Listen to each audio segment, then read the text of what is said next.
Oke, Bismillahirrahmanirrahim. Assalamualaikum warahmatullahi wabarakatuh. Perkenalkan, nama saya Maratul Husna, NIM 20323185. Di sini saya akan menjelaskan mengenai modul ajar dari kurikulum Merdeka.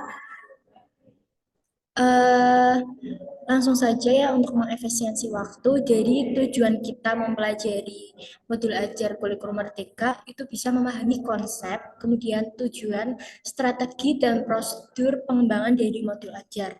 Kemudian kita mampu memodifikasi modul ajar yang telah tersedia sesuai dengan karakteristik dan kebutuhan dari sekolah masing-masing. Selanjutnya, yang ketiga itu kita dapat menentukan asesmen atau penilaian yang sesuai dengan modul ajar yang telah dimodifikasi tersebut. Yang selanjutnya itu kita sebagai pendidik itu mampu mengembangkan bahan ajar yang relevan serta penyesuaian tingkat capaian siswa yang mendukung pembelajaran pada modul ajar yang telah dimodifikasi. Kita langsung masuk di modul ajar. Nah, modul ajar adalah perangkat ajar yang digunakan untuk perencanaan pembelajaran. Jadi, modul ajar ini adalah salah satu administrasi guru yang digunakan untuk pedoman dalam proses belajar mengajar. Nah, kalau misalkan modul ajar itu fungsinya itu sama seperti RPP, namun perbedaannya terletak pada dokumennya. Nah, dokumen dari modul ajar ini ada tujuan, kemudian langkah-langkah, kemudian media pembelajaran, serta asesmen yang dibutuhkan berdasarkan pada alur tujuan pembelajaran. Nah, di sini peserta pendidik itu diberikan keluasaan pada memodifikasi modul ajar dengan cara menambah atau mengurangi. Itu pokoknya sesuai dengan kebutuhan dari masing-masing proses pembelajarannya yang akan dilaksanakan. Alur penulisan modul ajar. Alur penulisan modul ajar ini yang pertama itu ada kurikulum operasional yang diturunkan menjadi tujuan pembelajaran dan alur tujuan pembelajaran. Nah, tujuan pembelajaran ini adalah tujuan yang ingin dicapai dalam pelaksanaan proses pembelajaran. Nah, sedangkan alur dari tujuan pembelajaran adalah alur atau tahap-tahap untuk mencapai tujuan pembelajaran. Dari alur penyusunan modul ajar, kita mengambil dari mata pelajaran bahasa Indonesia yang perlu diperhatikan ya. Yang perlu diperhatikan ada profil pelajar Pancasila atau P5 yang ada 6 yaitu berakhlak eh, mandiri, kemudian kreatif, gotong royong, berkebinekaan global dan lain sebagainya. Pokoknya ada 6. Nah, selanjutnya yang perlu diperhatikan yang kedua itu ada ATP yang termasuk TP atau tujuan pembelajaran, kemudian konten inti dan pemahaman bermakna, kemudian produk akhir atau output. Yang selanjutnya ada elemen. Ini mengambil elemen B bahasa Indonesia. Elemen B itu mencakup menyimak, kemudian membaca, berbicara dan mempresentasikan, kemudian juga menulis. Jadi dari contoh alur penyusunan modul ajar ini itu menjadi bekal modifikasi modul ajar. Selanjutnya ada komponen modul ajar lengkap. Komponen modul ajar lengkap ini yang pertama ada komponen modul ajar. Nah, di sini ada fase capaian modul ajar atau jumlah jam pelajaran atau biasa 1 JP itu 30 menitan.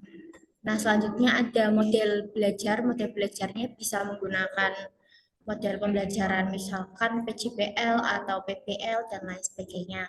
Nah, untuk tujuan pembelajaran yang ingin dicapai, kemudian dimensi Pancasila atau P5 ya. Kemudian ada pengetahuan atau keterampilan prasyarat yang harus dimiliki, pengetahuan atau keterampilan prasyarat yang harus dimiliki oleh siswa.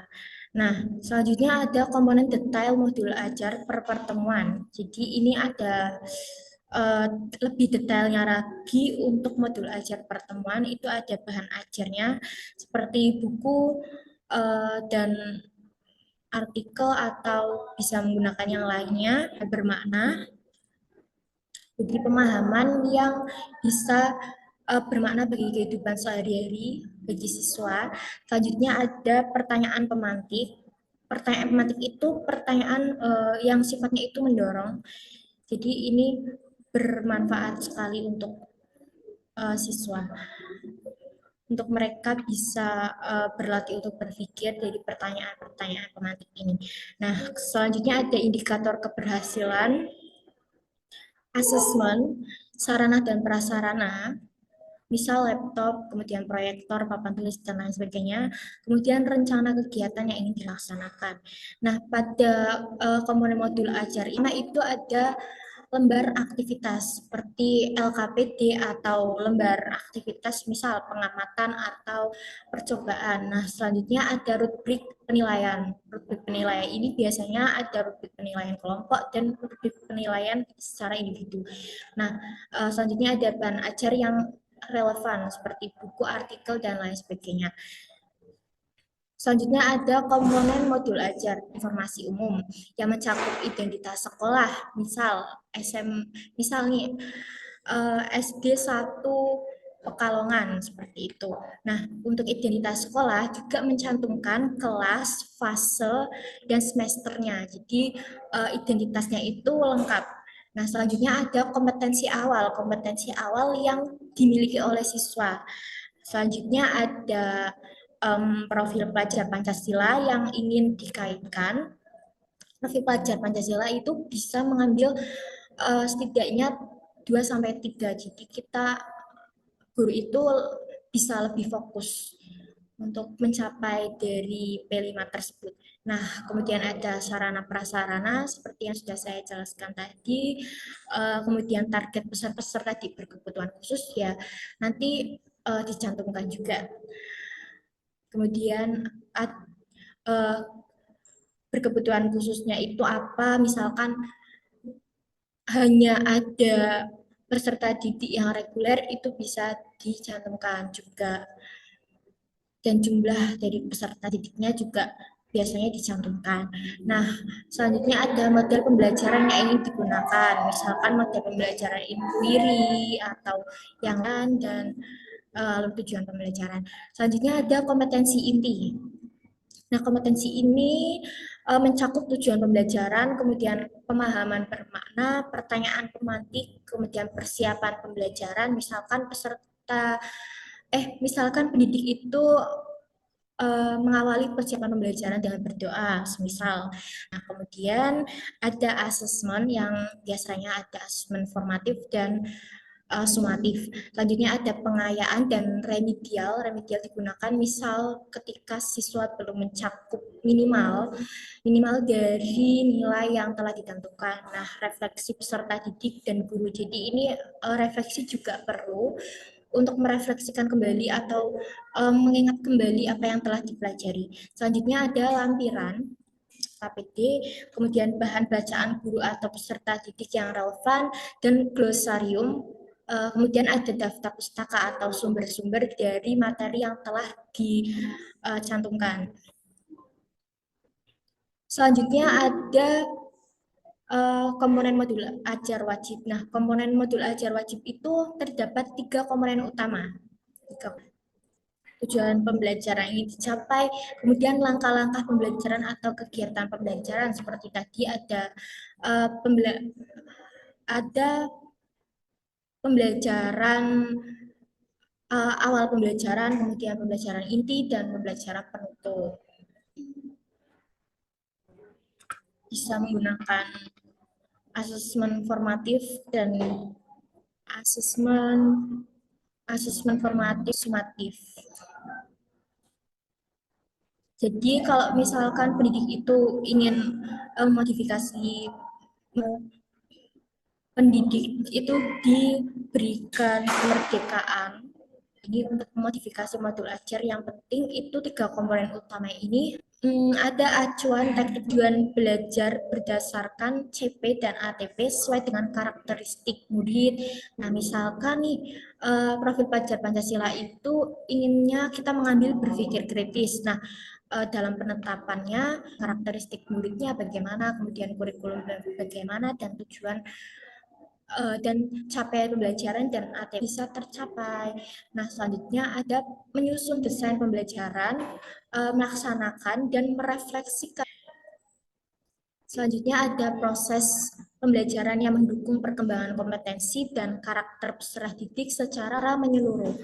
Nah, selanjutnya ada pembelajaran yang dirancang sesuai konten melibatkan orang tua dan masyarakat serta masyarakat. Modifikasi modul ajar ini juga sebagai pendidik itu perlu adanya kolaborasi, baik itu dengan orang tua, kemudian dengan masyarakat sekitar. Jadi pendidik itu bisa tahu apa nih yang perlu ditekankan atau apa ini karakteristik dari lingkungan tersebut, apa nih yang berkelanjutan.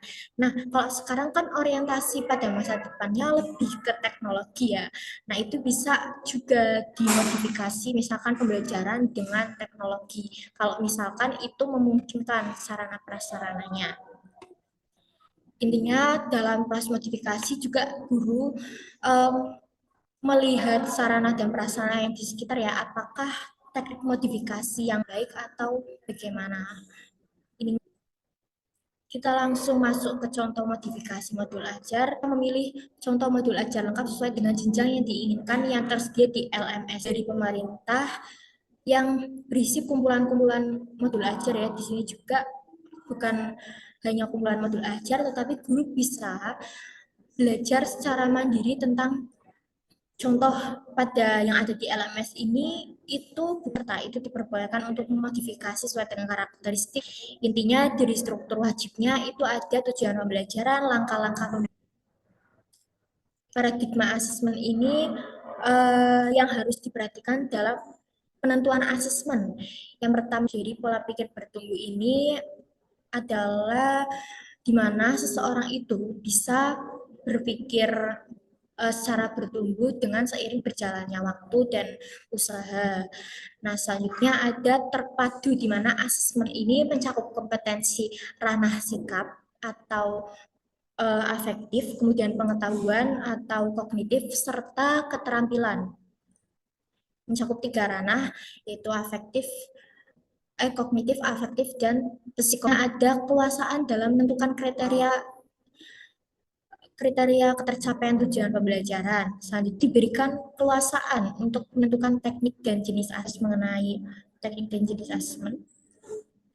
Selanjutnya ada khusus di SMK. Ini ada kekhususan pada SMK. Jadi kalau di SMK itu terdapat asesmen yang berbasis praktek kerja lapangan atau PKL, dan juga ada uji kompetensi kejuruan dan unit uji kompetensi yang bisa dilakukan di sekolah ya.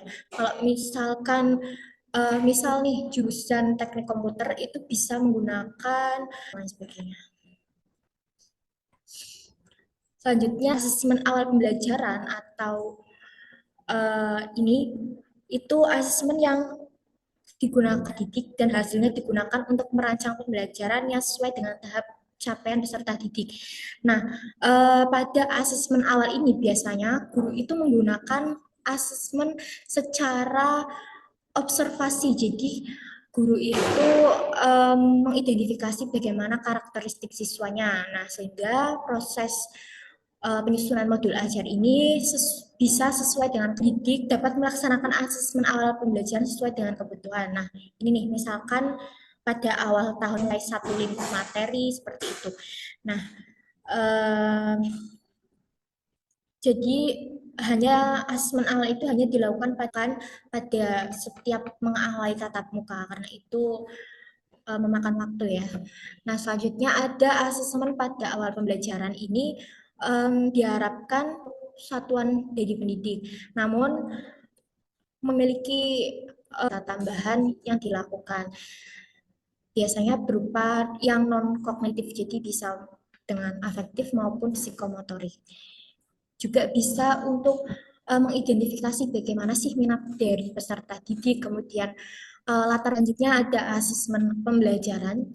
Jadi asesmen memfasilitasi pembelajaran, menyediakan informasi yang menyeluruh sebagai umpan balik untuk pendidik, dapat memadu mereka dalam menentukan strategi pembelajaran selanjutnya. Nah, asesmen ini dirancang itu sesuai dengan fungsinya. Misal fungsi tadi ya, asesmen yang ada di awal itu berfungsi dalam penentuan modul ajar. Nah, asesmen yang pertengahan atau asesmen formatif itu bisa digunakan untuk memberikan umpan balik, kemudian asesmen akhir untuk memberikan penilaian atau bagaimana tingkat capaian dari peserta didik. Nah, asesmen ini itu dirancang secara untuk menjelaskan kemajuan belajar dan menentukan keputusan tentang langkah selanjutnya. Peserta didik itu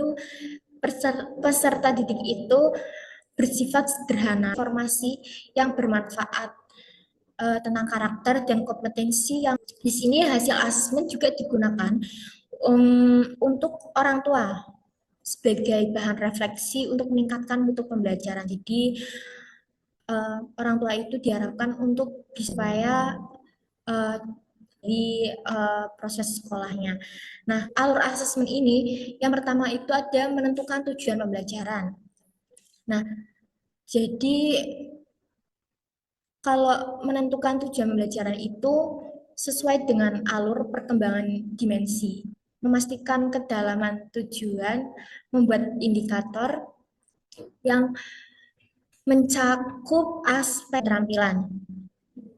Jadi ini juga kita dalam menentukan alur asesmen itu harus memastikan ya masuk ke dalam tujuan dan indikatornya.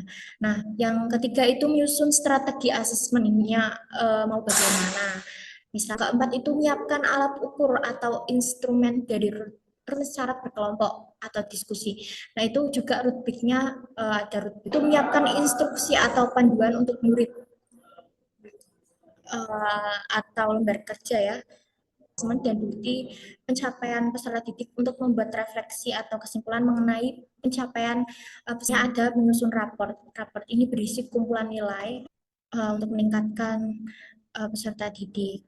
Selanjutnya ada assessment as learning, ada assessment for learning dan assessment of learning itu untuk merefleksi proses pembelajaran.